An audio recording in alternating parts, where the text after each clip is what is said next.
All right, fans, we are here, GameholeCon. Yes, we are. It's the man, the myth, the legend. It's the Root, the Ruty Root, the man with more tie vest combos than just about any gangster in any era.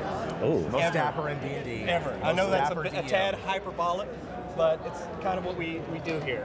And as the goblins of Mordor go tumbling by, Ruty, what's been your best moment here thus far at this con? I think our game went on the stream last night. Rothfuss, the D&D Beyond guys, Satine, and Eric Lang was a riot. It was probably one of the best ones that I've gotten to do in a while. Yeah. Now, was that like an ongoing game, or is this like a one-off? So it's actually a canon continuation for Inkwell Society. So we have a little bit of extra oomph in it, I suppose, because like the craziness that they're doing up there, I'm actually going to keep involved in Inkwell. Yeah. The hard part about that is Inkwell is a super noir, everything matters. Yeah. And how do I keep them from being too zany? Yeah. To where like, okay, well this now does not make sense in any Maltese Falcon iteration ever. Right. And so what I don't know if you guys got to see any of it, but basically I gave them hotel rooms where they could essentially put their hand on a little plate and it cast like major illusion, and they could basically decorate their hotel room to whatever their inner desires said. Oh. And so they came up with these incredibly creative things, but it let them get that out of their system too. Excellent. Yeah. Excellent. Yeah. And so the rest of the thing, they were very respectful about the rest of the setting. Now that they've had their jollies. Right. Yes. So here's a question that I have been asking everyone that we've talked to. What is your favorite monster to use outside of a combat encounter? Like a commoner. Okay. I actually like to use lords, and sometimes like, so I have this guy. It's a coffee vendor. Yeah. He's just a coffee vendor. He sits outside of like where they are, and like whenever a character wants to disengage, there's just always a coffee guy there. It's like they go over and he's like, "Do you want a coffee?" Sure. And they're like, "Yeah, I'll do it." So he like pours a coffee and he's like, "How's your day going?" You know, stuff like, and just gives them something to do to unwind from the game. And it gives them a chance to talk in character. It's like those are little moments that if you're introducing them and sort of like prompting the players, like, all right, here's an NPC that's just like gives you an opportunity to reveal a little bit maybe about your backstory, something that your character's doing. So then I have two other like staples for Inkwell. One of them is Geisha, not Geisha, Geisha. She's a hobgoblin building manager for their apartment complex, the Wicket Lawn. And so she's kind of a little bit of a doctor girlfriend, but very gruff and thoughtful about, Grizz, you're a big piece of meat. Yes. Very empathetic. I would love to season and pound you into a nice pulpy mass. Well, Hobgoblins are all you, man. It's good to And then, know. right, and then the other one is this like, he's the Satine's character is a lounge singer, right? And the showgirls need a show daddy kind of thing, right? Well, of course they do. And he's just there, show mom, maybe, I don't know. He's just there to take care of him. And so he's like, I'm Robert. Oh, darling, you look so tired. I've got something for those bags under your eyes. I'm all ready. Let's just do You it. should be. What way did you ever what the what? Why not the why? Who's who? You mean nobody knows, nobody cares. It's just one big happy sad world. It kind of makes a lot of no sense. Yeah. But at the same time, drawn in anyway. Right. Yeah. And like gives you like little slights at the same time, like kind of like your mom would. Right. Oh yes, that very giving you a compliment while insulting you at the same time. Exactly. Oh, there's nothing wrong with that. Yeah. You look so good with your beard. It's so full. It's got the white things. Did you dip your chin in the butter or like with the powder? What is he? You're so dignified. I don't want to talk about it. And young. Well, I try to be young. I try. It's Right, you've got to do this for the fans so they don't know, so you appear wiser. Yeah. well, now I have to stop doing what I'm doing because you've revealed all of my secrets. And that's what makes a great NPC. Yeah. You know, but I love the coffee guy because I love it's a total like it's a subversion or kind of a different spin on that, like the bartender, right? To go get clues, but you know, change it up a little bit. Yeah. Well, they dropped a sign on the bartender, so. Well, you know, It happens. It happens. You know.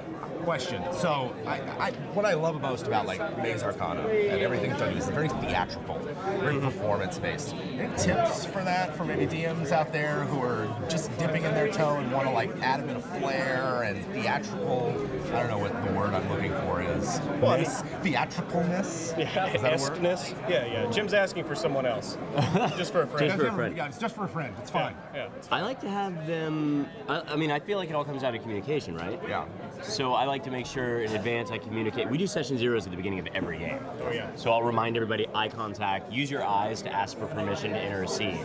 Use your eyes to let somebody know that you would like to be a part of it and to give that permission. So if you're looking at me and I'm talking with him, like when I pop over, I'll be scanning every now and then, and I'm Yeah. hey, Bogo, are you in there? You have your ear against the door? No, I wasn't listening at all to what y'all were talking about. How did for the you last hear 10 me? Minutes. Shit. That kind of a thing right there, right? And then you just kind of roll people in. But I also am very responsive to their out of character comments, and I tell them that everything you say, like, it should be first person is when you talk about like what you want to do, and then anything you say, I'm going to take as if it's in character for the most part. Right. So that's how Satine ended up talking to a toilet when she got drunk, because she'd been hitting this bottle. It was the wrong bottle to grab, which we established earlier in the season. She's like, I grabbed the expensive one, and I'm like, is it the gold one? And she's like, yeah.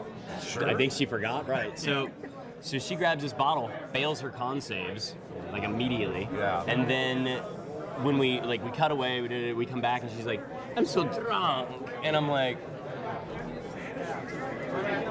okay, roll a wisdom save. And she's narrated that she's in the toilet, like near the toilet, like throwing up, and she's like, I'm so drunk, and then she fails this wisdom save, and the toilet starts talking to her. And she gets like weirded out and tries to back out and drops down on a couch, and the couch starts talking to her. She tries to vicious mockery the couch, and I'm like, it fails. I didn't even roll for it, it fails.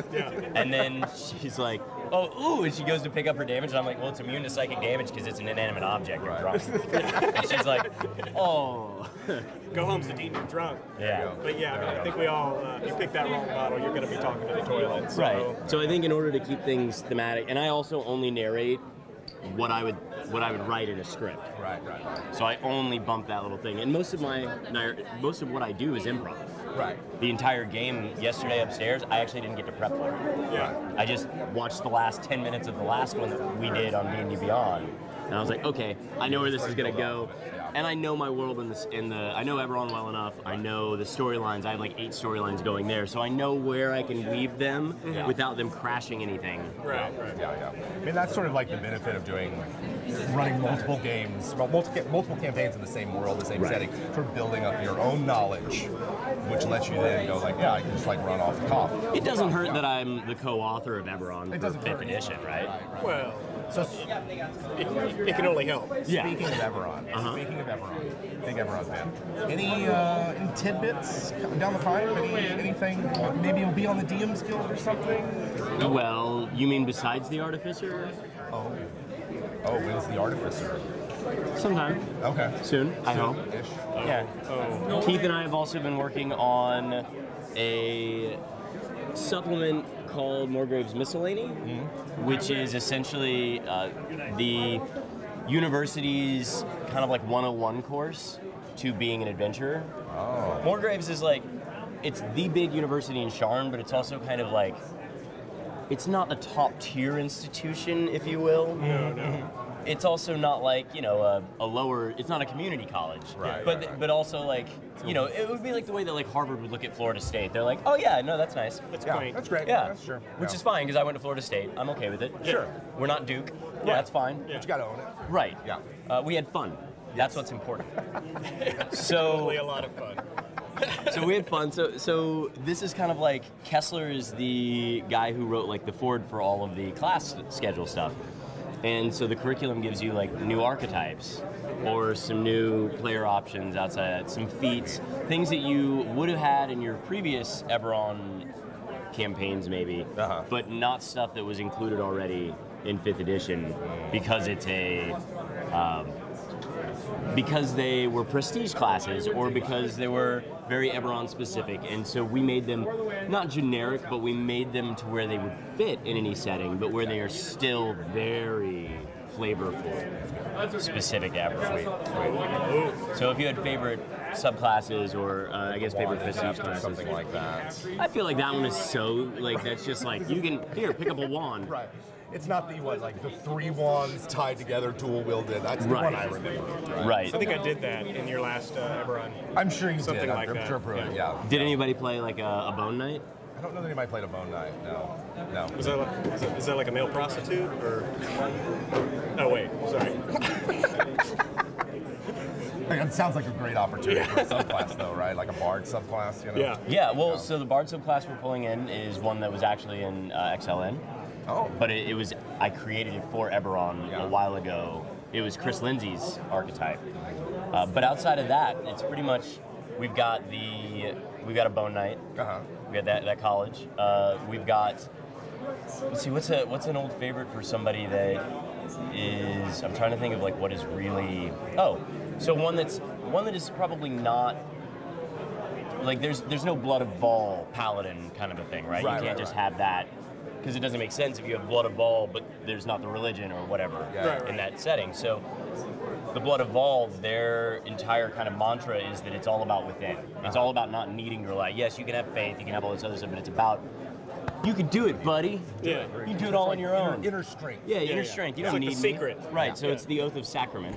It's your own blood, and you are essentially thinking about a lot of ways that you can embolden your allies. You can give them your own essence. Okay. And then obviously we have like the host of the sovereign.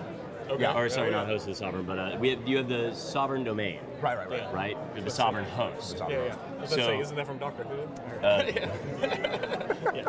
So the sovereign host is the big kind of pantheonic religion where everybody's got, you can worship all these different people or you can just have the whole thing. So we made a domain specifically for the entire kind of an open thing. We're like, I worship everybody. Yeah. So it lets you pick and choose things from different, from other different cleric domains as you go.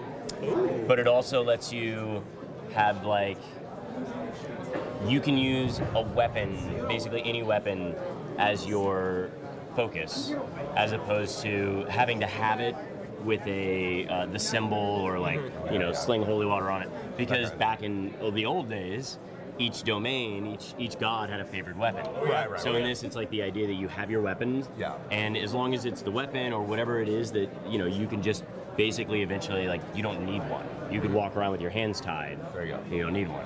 So it alleviates that whole thing where like, you're caught in a jail cell and you don't have anything. You're the one guy who can really cast. If your DM is a stickler, you're the one guy that can actually cast spells. Yeah. Do you need to commune before your execution? Good. We can do that. There you go. That's good. I always like taking away spell focus, prayer beads, holy symbol. It really just forces them to think creatively. Right. Yeah. So there. Oh, sorry. One more that really I completely forgot about. Really excites me. The new Wizard College isn't a college so much as a study. Okay. It is the study of antiquities. All right. And it is the old cataclysm mage. It is all about studying the downfall of other civilizations and knowing how to ward against that or how to use that to your advantage against your enemies. So it is really that first time when anybody ever in the history of anything has actually applied somebody else's folly without having to create that same problem on their own. There you go. We're all stupid and we have to like, oh no, did Jim tell me not to do that thing? I'm gonna go and do it. I'm gonna do that. Come back, I Jim. gotta see for myself. Jim, you were right. I shouldn't have done it. Should not have drank from the gold bottle. Sucks, oh my god. Yeah, that was not sake. Speaking of cataclysms, any plans for the Warnland? Gonna do anything with that, or are you still sticking with Sharn as home base? Right now, it's going to stay in Sharn. I'm sure that if we go to a full hardback in the near future, it will be a much more inclusive book. This one was very specific to that. What I will say is that we are instituting the level 0 rules. Oh yeah. So this one will have the rules that Keith and I had worked up back when we started. Actually, back when I started like Orphan Echo, we started working on level 0 rules, playtesting, and I've got like 1,000 hours, I think, with playing at level 0 tables, running level table 0s. So with this thing, and a lot of it, like at first, people can feel like, oh, well, you know, players feel too squishy, and it's like that's the point. Yeah. If they feel like they can rush headlong into something, you're alienating the other options that are available. Right. When it stretches out that period that I really liked for Eberron, where there's that low-level feel to it. Right. And adding in a level 0 kind of like stretches that out a bit and gets you that sweet spot. Right. I slow down leveling quite a bit for Eberron. So my players, most of them were level 0 for like 11 episodes. Sweet. Holy crap. And even now, like only 3 of them are level 1. Man after my own heart. So, and it gives them more time to explore the character before they start wielding power. Right. Because they're so specific. Yeah. And Keith and I also have put in some stuff about kind of a new way to look at creating the character, because you guys know I'm so heavily, I think that flaws and vices are really kind of your best indicators of what your own, because failures are what make a person, right? Yeah. That's what builds character. So if we fail epically, we create epic characters. Yeah. Yep. So before you have all this power that you can level the city, maybe it's good to learn actually who you are, what your redemption needs to be. Right. And I think that all, of course, starts from a defining memory, but it's not like, what was that moment? You're defining failure. And you must be the selfish ass that did it. It can't be like, oh, I got put in a bad situation, I had to do this, or somebody forced me to do this. It's on you. It's like, oh, I stole that money out of the beggar's cup, knowing he would die Yeah. if he didn't have it. And then he did. And now I walk by that corner every day. Yeah. And It's as empty as your heart. and it hurts. It hurts. And so, and then I found out that guy had a daughter in another town. And he was just trying to collect enough money to get back to his daughter. Now I have to go take care of that daughter. Yeah. Yeah. Now So you're gonna go kill the daughter. Building Oh wait, the oh, you meant take care of the daughter. Well, so, if I hadn't gone through that character development, I might. Yeah, right. I might be like, yeah, whatever, I'll just go into her misery too. Yeah. Come to find out she's a princess, he was a king in disguise, you're an asshole. Sucks to be you. And Sucks to be you. the King's Guard is now coming for you. Maybe. Maybe. So you got any parting thoughts for the people out there as far as gaming, running games, preparing games? How can I just say, like, thank you and be good to each other? Yes. I feel like communication is the one thing that we are terrible at as human beings. We expect everyone to know, or we expect that it's weakness if we don't share, right? But it can't be a one-sided thing. I can't just cry on Jem, expect Jem to give me all of his time and attention, and then when it's your turn, I'm like, so, you want to grab lunch? What's up? We have to be really thoughtful and careful about each other, because well, yeah, you can go, now at least these days, you can go and find a new group pretty easily. Right. Our opportunities to spend our time are very valuable. They're valuable because they're our only commodity. Right. Time, everybody thinks, oh, well, my time's worth more than yours, or whatever. Okay, well, that makes you an asshole. Right. Yeah. That's it. Yeah. If you wanted to be honest, your time is actually worth no more than mine. Right. And mine is worth no more than yours. Well, sorry, yours. Yeah. And then Well, let's not waste it. let's not waste it. If I'm choosing to give you my time, I hope you value that, and vice versa. Right. And that means also that if I need to tell you about something, I feel safe enough to tell you about something, don't use that against me. Right. Right? Be open to that. Be happy that somebody trusted you. Respects in that. that vulnerability. Right. Yeah. Because that vulnerability is actually what makes your games that amazing. That's why you feel comfortable with your friends and you can have these big games. Right. The more you break that down, the more like theater it can be. Yeah. And then you can do so many crazy things. Right. Yeah. Because theater is all about trusting the person on the other side is going to catch you when you fall. Right. Or is going to be there to pick up your line or help you when you're sick at home. Yeah. That person from theater is still going to come and help you out. Yeah. That's kind of like... That's why drama kids are always just like through thick and thin. Yeah. Yeah. And it's not because they got bullied. No. Bullies are not helping. But it is... I mean, you are helping with story. You're helping give us the happy ending at the end, but you're still an asshole. Right. But if you... Like, drama kids aren't tight because that. They're tight because they had that group to trust with. Right. I think that D&D or RPGs and role-playing in general can change the world. Yeah. We can actually have a better functioning existence if we are considerate, kind, and compassionate with each other. Yeah, I think the power of RPGs to like expand your moral imagination, to put yourself in someone else's shoes, to just imagine something other than my own world, is one of those things that is a powerful tool for RPGs, and I'd love if more groups like explore that or just acknowledge it. And also it offers an opportunity to practice empathy. Yeah, sure. Like, actually, like this doesn't matter because it's not real, even though you're sharing something that is real, right? Because you're sharing it. Yeah. But it gives you a chance to engage with that other player, with the DM and their story, and vice versa. When we say to say yes or whatever, what we really mean, yes and does not specifically mean you have to say yes everything. Right. What it means is that you don't discount. Right. It means that you say, okay, well that might not fit for this thing. So you say, well no, but we can do this. Yeah. Or, yes, I can see how that might work, but does anybody else have an opportunity that they want to like help or share or whatever? You don't have to shut somebody down. And if you just say no and you don't add anything else to it, that feels bad, right? Right. You're putting up walls, and that's the last thing we need right now is more walls. And Sorry. okay. It's about as much political as I'll get. Oh, okay.